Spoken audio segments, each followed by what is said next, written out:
So I just stopped at my local coin store. I picked up 500 wheat cents. I'm going to go through these and see if I can find any errors, varieties, semi-key dates, or possibly even a key date in here. So sit back and let's see what I can find.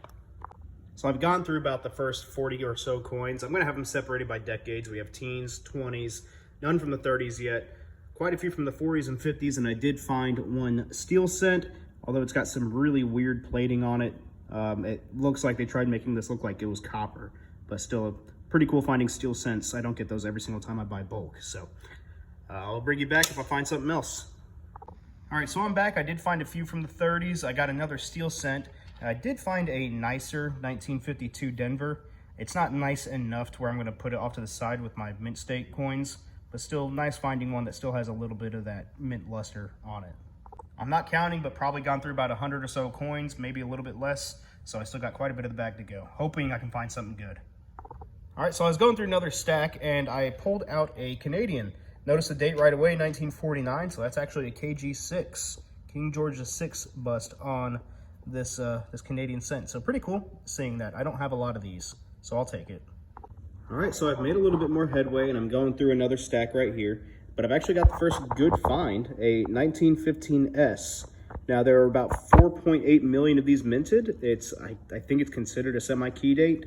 PCGS values these at about 20 bucks in G4, which is around what this coin is, maybe a G6. I'm not an expert on grading, so feel free to correct me. But yeah, that's a pretty good find. I wouldn't be able to get 20 bucks for it since it's raw.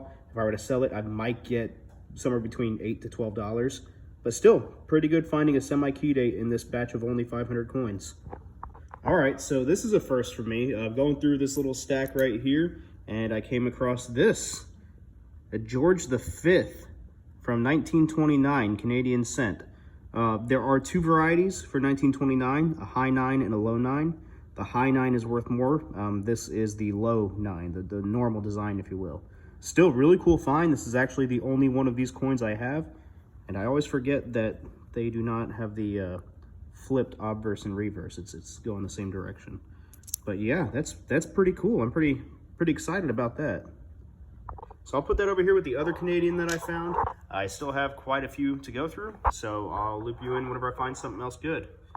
Okay, so I'm starting to near the end, but I bring you back because I just found an Indian head cent. 1906, and this thing is beat to shit.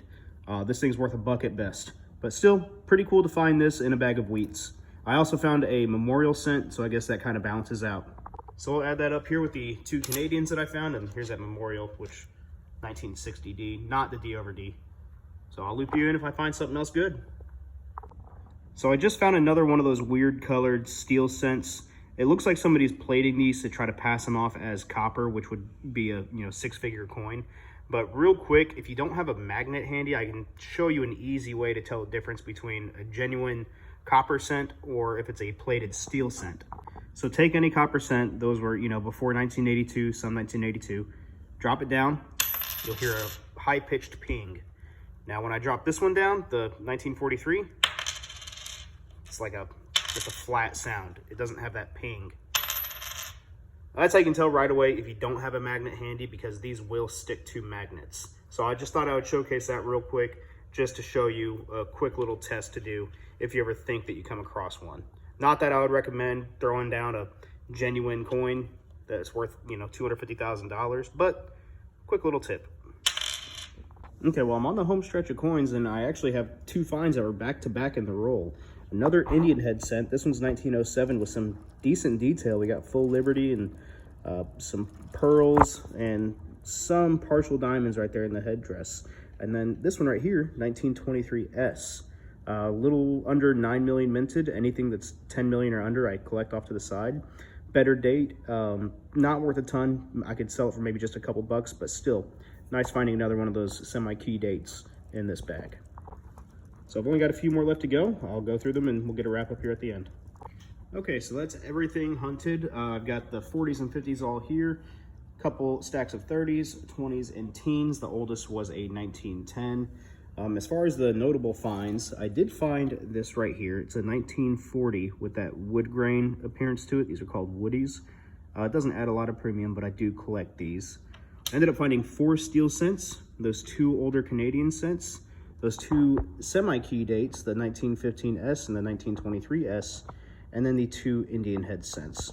All in all, I paid 30 bucks for this lot, so 6 cents per coin, which is a little high, but I think I get a pretty good value out of it, maybe right around that getting back with these 2 semi-key dates thrown in there. So I hope you enjoyed it. If you like more like this, let me know. I'll make more videos in the future. Thank you.